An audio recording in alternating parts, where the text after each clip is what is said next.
Saul, Paul listened. When Jesus spoke, Paul listened. Because it was that divine appointment, and Paul knows all about having a divine appointment and having a divine purpose encounter, and Paul was purpose in his spirit. That's why he said, hey, let me talk to the people, just let me talk to them. You know, I know they want to throw me in jail, but their hearts are hardened. They don't know, because Paul knew what it was like for his heart to be hardened, and he knew what it was like to be on the other side of that grace. So that is Acts chapter 21, and I am going to roll into 22 because I feel God leading me to do 22. So bear with me as I drink my water.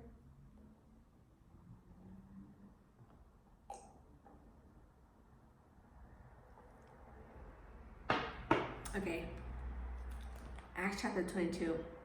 In the notes above it, it says, Paul arrested addresses the people. Paul tells of his conversion. Okay. Acts chapter 22. Paul's defense before the mob. Now, this is Paul speaking to the people after he told the soldier, hey, let me speak to the people before you send me into the castle. So this is now Paul speaking. Okay. Men, brethren, fathers, hear ye my defense, which I make now unto you.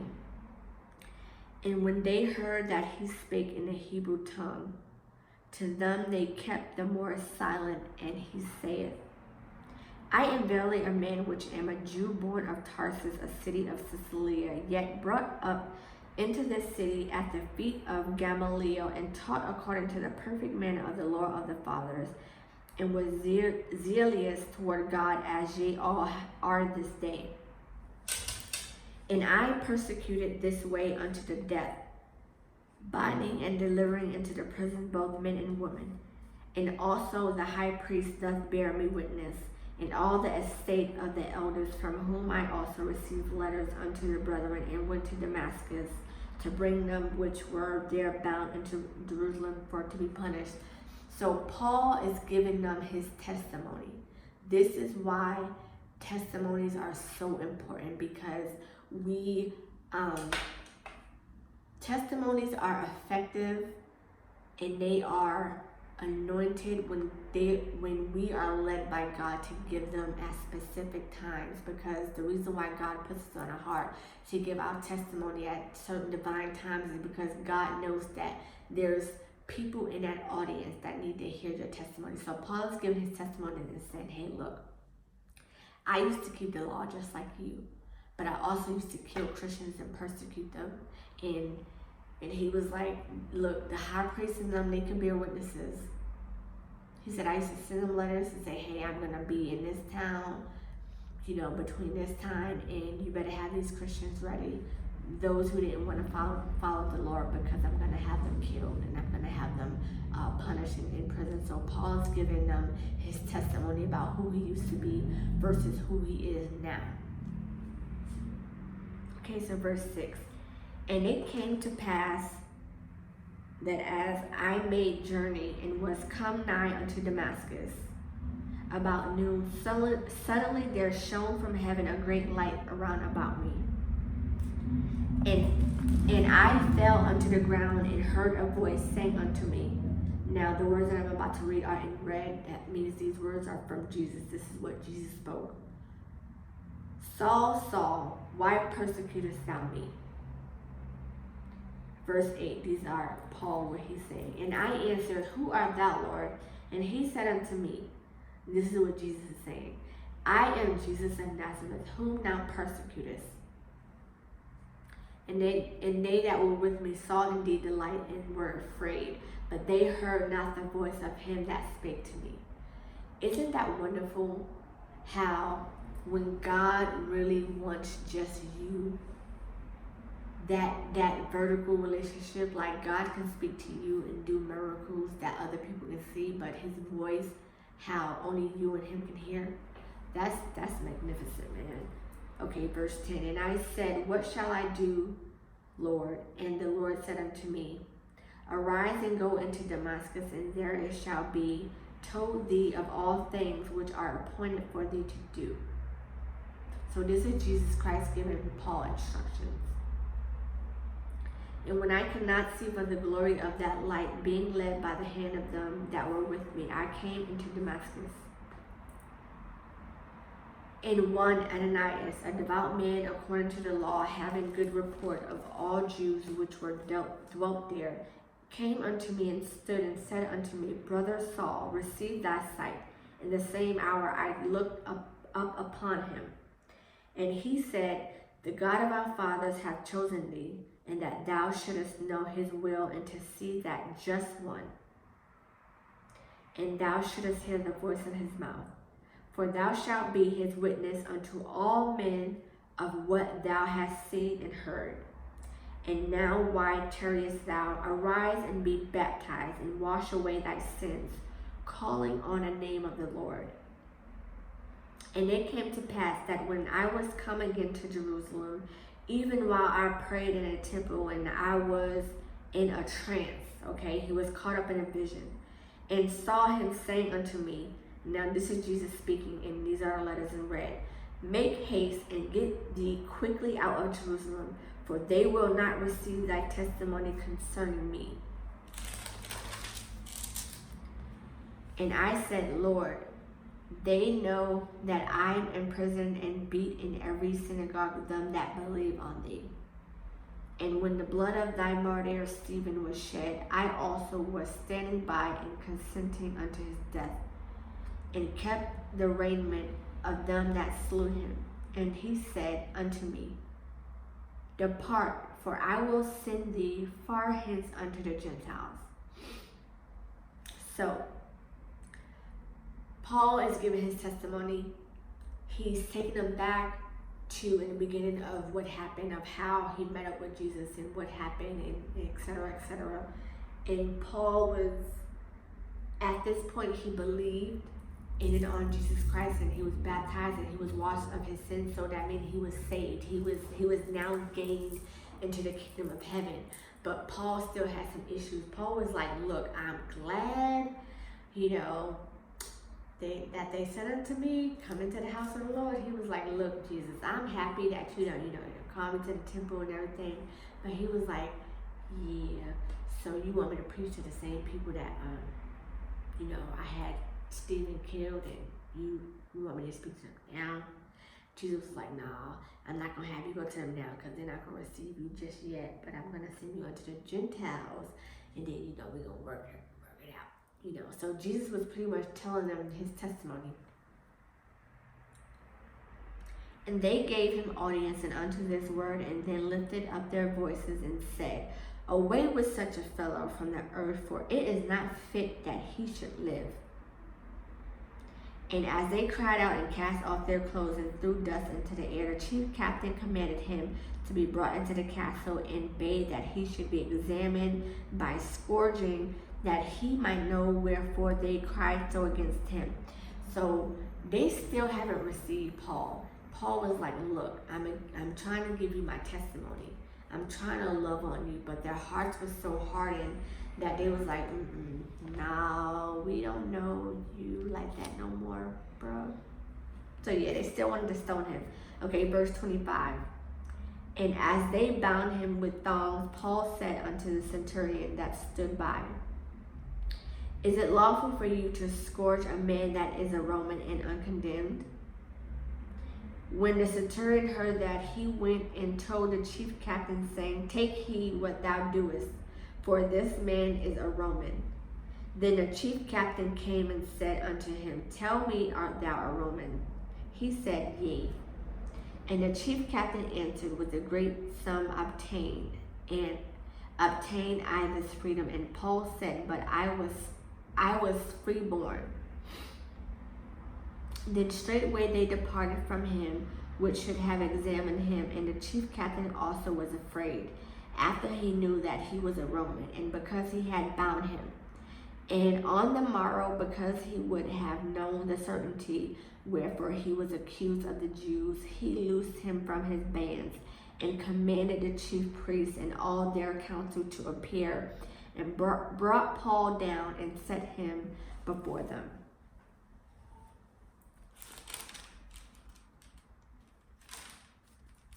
So as you guys can see, I'm not gonna say Paul was spitting game. I don't want to say that, but Paul was right. Okay, Paul was right. He I don't want to use the word he spit game, but he was like, look, is it lawful for you to take upon you a Roman who's uncondemned and to keep them bound? Because this was the laws that they had. And remember, Paul knew all about the laws because he knew which Christians to persecute and which to not. So I'm gonna call it, Paul was using his street smarts, okay? Paul was using that street smart gang slang. He was like, let me talk streets to you. I'm a Roman. You're not supposed to really have me bound because I know the laws. So let me spit some freestyle on you. So Paul was hitting them with that street knowledge, you know. See, it's good to come from the streets because people can't play you with that, you know. So that's what Paul was doing. Paul was like, okay, look, y'all gonna set me free, or y'all gonna be condemned. But I also think Paul did it because he knew that if in the end they found out that he was Roman, because he knew that his disciples was probably going to protest him, like, hey, look, he's a Roman, because his disciples was probably going to be like, look, we need to get justification for, you know, why you did X, Y, and Z. And Paul probably, truly, honestly, in his heart, probably didn't want them to die, you know, on his accord, because, again, Paul was working in the will of God, and he knew that those people needed to get saved. And like he said, Jesus said, like, look, I'm going to send you by way of the Gentiles, and you're going to speak to these people. And if you can remember, and I believe it was Acts chapter 18, how Jesus said, hey, look, I have much people there, and I need them to get saved. So Paul was talking that street smart along with Jesus smart. See, it's good to know street smart, and it's good to be Jesus smart, because sometimes you gotta, you know, switch it off and on, you know what I'm saying? You know, you gotta, you know, do your thing. So Acts chapter 23. Paul's defense before Sanhedrin, his testimony. Chapter 23. And Paul, earnestly beholding the council, said, men and brethren, I have lived in all good conscience before God until this day. And the high priest Ananias commanded them that stood by him to smite him on the mouth. Paul rebukes the high priest and repents. Then said Paul unto him, God shall smite thee, thou whited wall. For sittest thou to judge me after the law, and condemnest me to be smitten contrary to the law? Paul was saying, hey, look, your law doesn't tell you to do this. You're doing this only because you want to. Even if you was following the law, Paul was saying, even if they was trying to follow the law, they was wrong, because they weren't supposed to do that. So this is where street smarts come into play. And they that stood by said, revilest thou God's high priest? Revilest thou God's high priest? Then said Paul, I wist not, brethren, that he was the high priest. For it is written, thou shalt not speak evil of the rule of thy people. Paul's new strategy appeals to the Pharisees. See, it says Paul's new strategy. See, Paul was street smart. See, Paul know how to speak to the naysayers and the haters and the gangs and all that other stuff. Paul knew how to work with Paul. Like, look, I ain't even trying to die today. So this is what I'm gonna do. I'm gonna whip out my old man just a little bit, not enough to go to hell, but just enough to get out of this little situation here. Okay, so Paul's new strategy. But when Paul perceived that one part were Sadducees and the other Pharisees, he cried out in the council and said, men and brethren, I am a Pharisee, the son of a Pharisee. Of the hope and resurrection of the dead, I am called in question. His strategy is successful, a division between the people over him. And when he had said, there arose a dissension between the Pharisees and the Sadducees, and the multitude was divided. For the Sadducees say that there is no resurrection, neither angel nor spirit, but the Pharisees confess both. Paul again rescued. See, Paul's street smarts came into play. Okay? And there arose a great cry, and the scribes that were of the Pharisees' part arose and strove, saying, We find no evil in this man. But if a spirit or an angel has spoken to him, let us not fight against God. So they were trying to be like an intermediate kind of thing. They were trying to give a medium. They were trying to find a middle common ground. And when there arose a great dissension, the chief captain, fearing lest Paul should have been pulled in pieces of them, commanded the soldiers to go down and to take him by force from among them and to bring him into the castle. The Lord now speaks to Paul. And the night following, the Lord stood by him and said, Be of good cheer, Paul, for as thou hast testified of me in Jerusalem, so must thou bear witness also in Rome. So Jesus said to Paul, hey, look, thank you for bearing witness unto me in here, but now I need you to go to Rome. Paul had more instructions, okay? So Paul didn't die yet. The conspiracy to kill Paul. And when it was day, certain of the Jews banded together and bound themselves under a curse, saying that they would neither eat nor drink till they have killed Paul. And they were more than 40 which had made this conspiracy. Okay, so I'm going to read that again because this is important. This is what the Holy Spirit just put in my heart. Verses 12.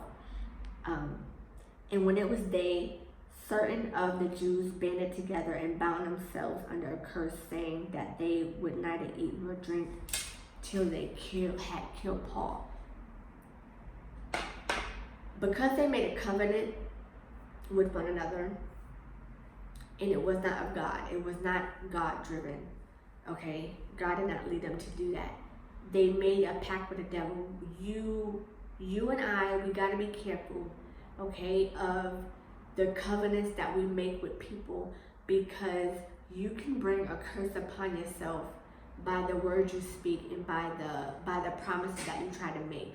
So they cursed themselves for one by going against Paul, who was a child of God. God don't play that when it comes to his children. You're not gonna mess with me. You're not gonna mess with God's children, because I'm a child of God, and you're not gonna mess with his children and get away with it. I mean, God's purpose will be fulfilled, like Judas Iscariot and Jesus.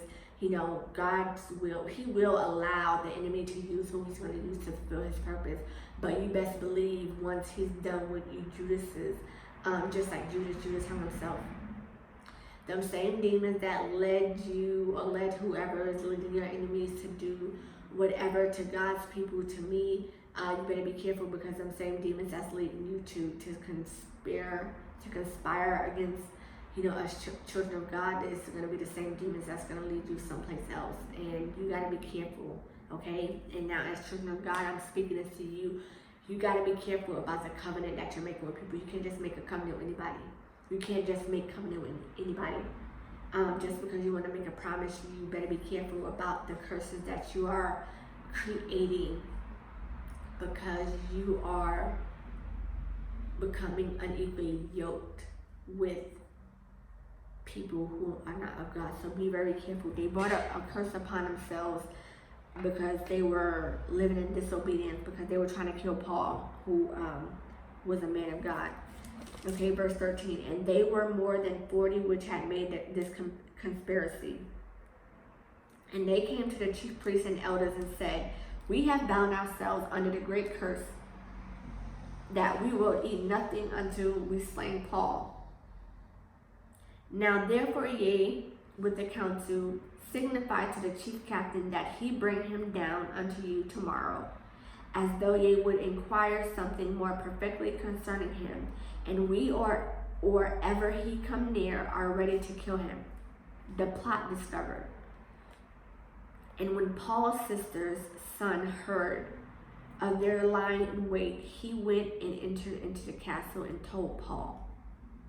And then Paul called one of the centurions unto him and said, Bring this young man unto the chief captain, for he hath certain things to tell him. This is where we see the work of God. When your enemies is coming against you, when our enemies is coming against us, just like how the devil has his people set up, God has his people set up too. And God saved Paul through that young boy. He was a person who knew Paul, who was a relative. He went back and he told word. He was like, yo, look, they finna get you. You better run, do something, because they finna get you.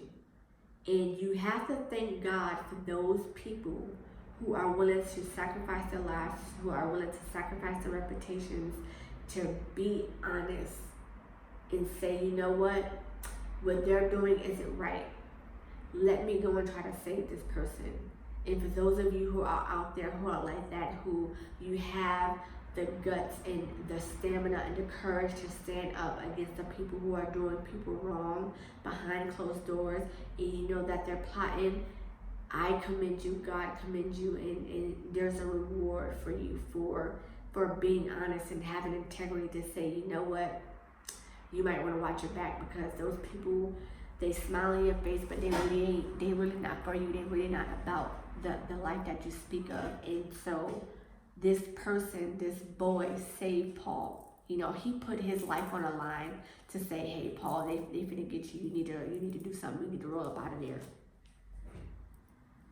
You know, and pray for those divine connections, and pray that God sends you those divine connections, you know, because you never know who is going to be sent to help you. It could be the least amongst the people. It says that he was a boy, so he probably was very young in age, someone who they probably didn't think comprehended what was going on, but God used that boy to save Paul, just like how he used the boys' lunch, the fish and the 5 loaves of bread, when Jesus was sitting out there, and he fed the 5,000 people and had much more left over, to where they filled the baskets and baskets of leftovers.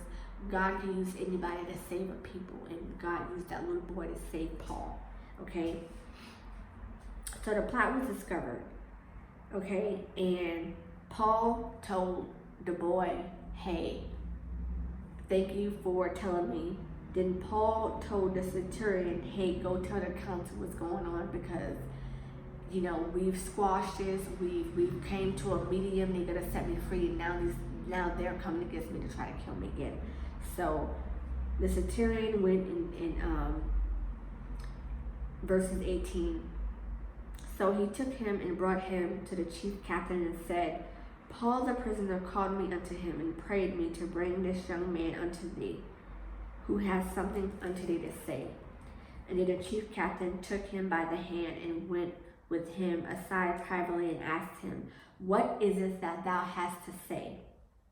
And he said, the Jews have agreed and desire thee that thou wouldest bring down Paul tomorrow into the council, as though they would inquire somewhat of him more perfectly. So he was basically saying, hey, councilman, these people are going to plot to kill Paul, but they're going to act like it's gonna be something of not what it is. If it seems harmless, we just want you to get him out in the open, so that way our motives can be fulfilled. So they were lying, okay? They were lying in wait.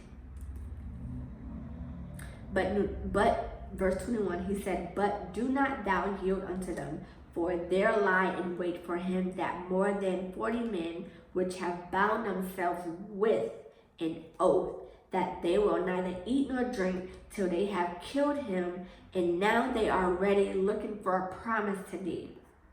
So the chief captain then let the young man depart and charged him, see that thou tell no man that thou hast showed these things to me.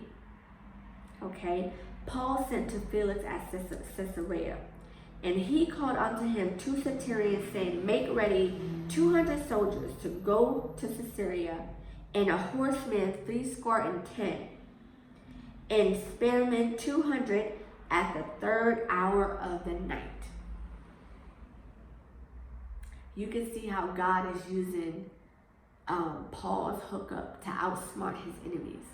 God is saying that in this season, that those who seek to destroy you, that those who seek to destroy the work that God is going to do in your life, God said in this season, He's going to send you help.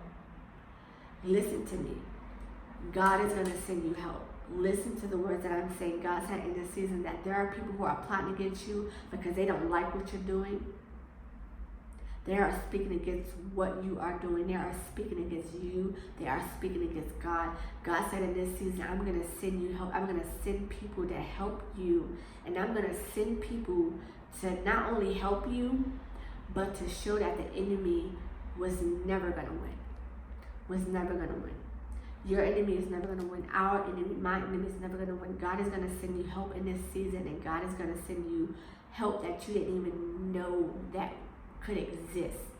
And God is going to put you on a platform and you watch God work.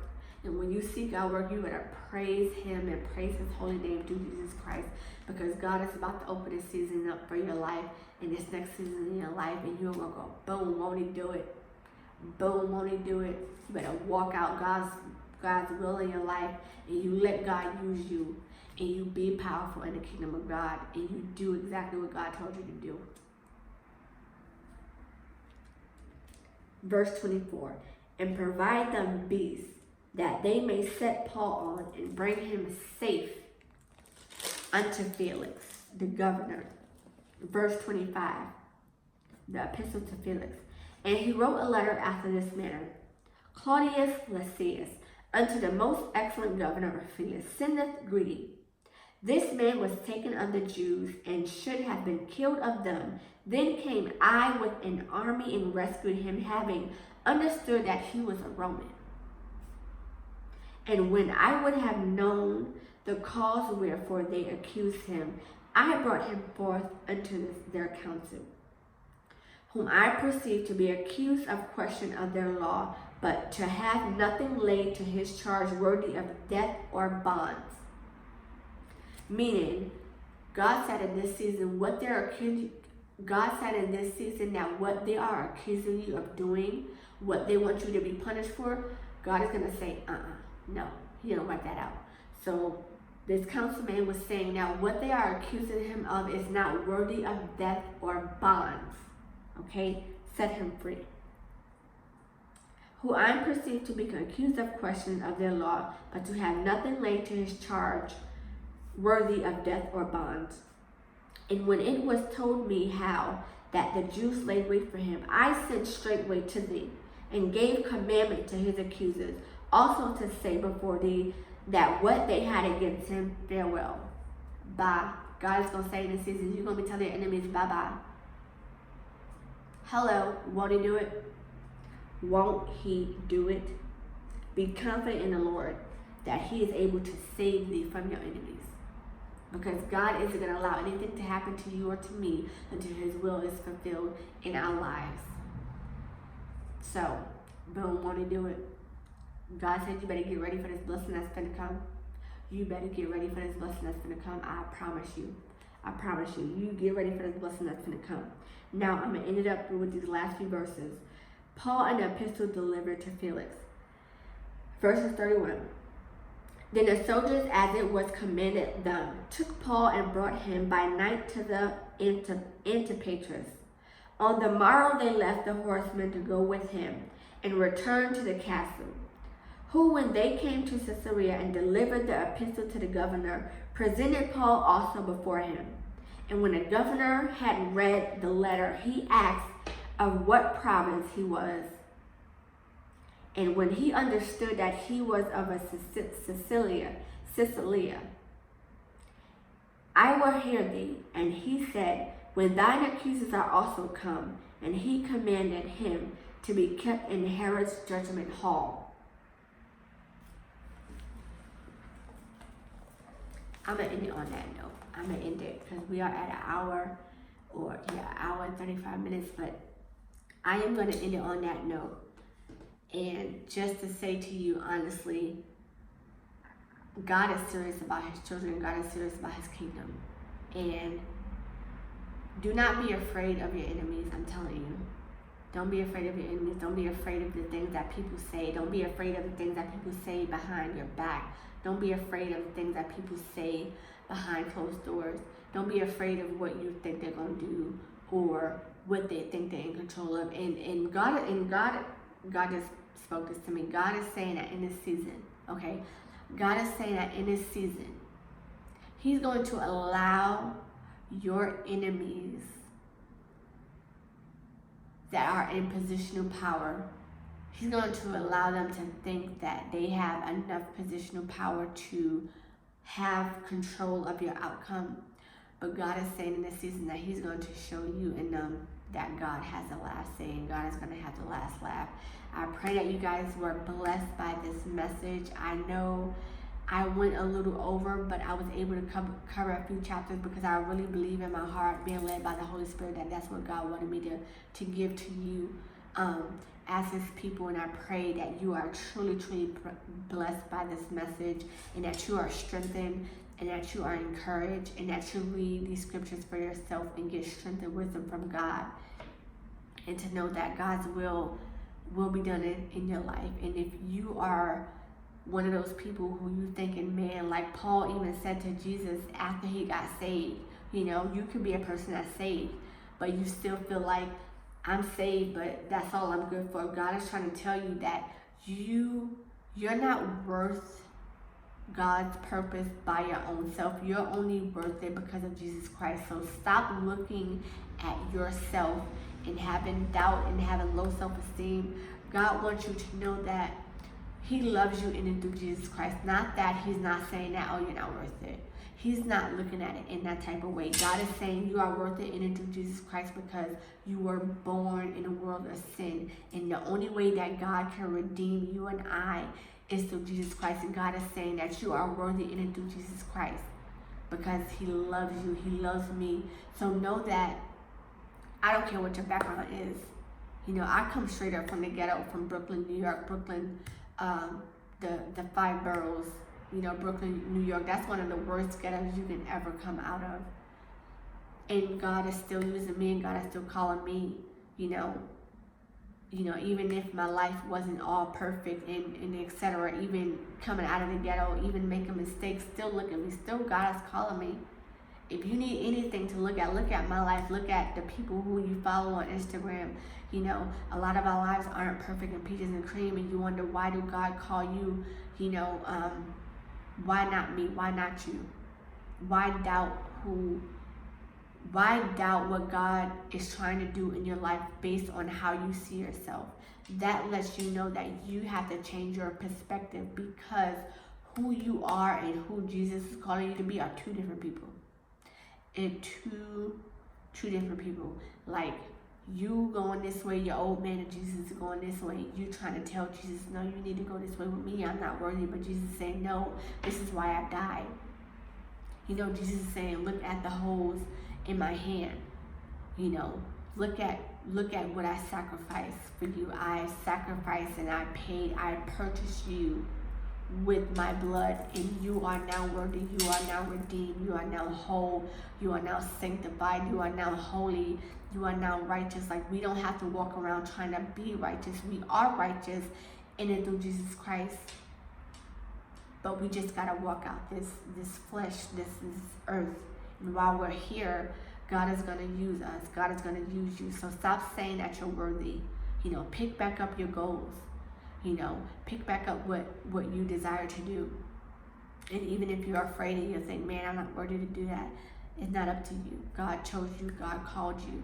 And even if you don't feel worthy, you don't have to feel worthy to be used by God. You don't have to feel worthy. It's not about feelings. It's not about emotions. You are not walking out God's ministry based on your 5 or 6 emotions. You're walking out the will of God based on God's purpose for your life. That's why you got to be purpose in your spirit, like Paul.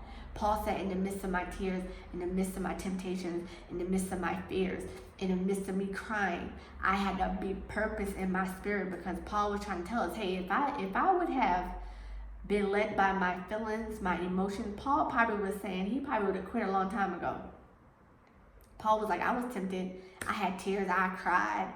And even before in the midst of Jesus calling Paul to preach the gospel and to save his people, Paul was still trying to get out of it. Paul was like, hey, me. So if you done committed murder, if you on death row, if you in jail right now, and you sitting there saying, I'm not worthy to be telling nobody about Jesus, yes you are. You give them your testimony. You talk about what you've been through, like Paul did, and you do the best of your ability to be available. As long as you are available to God, you don't gotta be perfect. I'm not talking about perfection. Ain't none of us perfect. I'm not perfect.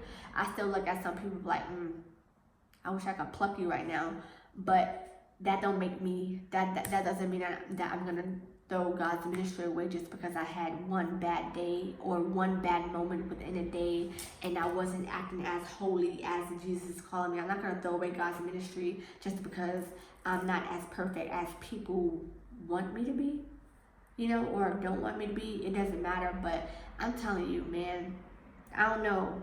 God is speaking through me through this Bible study. He want me to get something across to somebody, and somebody gonna get it. One of y'all gonna get it. Even if I have to listen to this Bible study myself, I pray that you guys are truly, truly, truly, truly blessed by my YouTube, and that you are blessed by this message. Like I said, if you before my other YouTube videos, you wanna be up to date on what I'm doing, hit the subscribe button, hit the subscribe button, turn on your notifications, so every time I upload a video or whenever I go live, you'll get a notification, you'll get an email saying, hey, this YouTuber, blah, blah, blah, is going live. Check me out on I have my own podcast. Check me out on that. Let me pull it up real quick to show you. I have my own podcast. I do that so far right now monthly. Right now, I do work full time. I am military. So right now, by the grace of God, I am led to do it for right now once a month. As God leads me. It may change in the future. It may not, but hit the subscribe button on my YouTube channel. Check me out. I have my own podcast. If you see right here, that's me right there. Oops. I like a lot of crime shows, so that's me right there. So if you, I'm on Spotify. Okay, I'm on Spotify. I'm on Google Podcasts. Any podcast that you pretty much can think of that you have, I'm on. So if you just search my name, Ebony Brooks, you will find it. That picture, that's my old picture. But yeah, you'll find that. And then let me show you what it looks like on Spotify. But yeah, follow me. Subscribe to my podcast channel. I'm on there. Where is Spotify? Is that my other one? And be up to date. And oh, here it is. So Spotify. And I also write books. I published 2 books so far. And I'll be writing books in the future. So if you want to stay up to date on that, I know in Amazon, I know they have this link to where you can click follow. You can follow me on Amazon, Ebony Brooks or Ebony Hollis Brooks. Whatever you type in, I should pop up. So this is me on Spotify. It's pretty much the same thing. That's me on Spotify. And then on Amazon, I am going to pull up my information. So yeah, just click follow and be up to date on what I'm doing. If you feel led to follow me, I'm not for everybody. God has allowed me to lead certain people, but I'm not for everybody. So if you're not for me, I'm not gonna be offended, So this is me on Amazon. These are my books. Failing Forward into God's Purpose, and then What's Your Fish? So yeah, those are the different avenues that I try to get God's word out on so far. So I pray you all were blessed by this message, and I pray that you all have a blessed evening, and thank you for coming with me on this journey.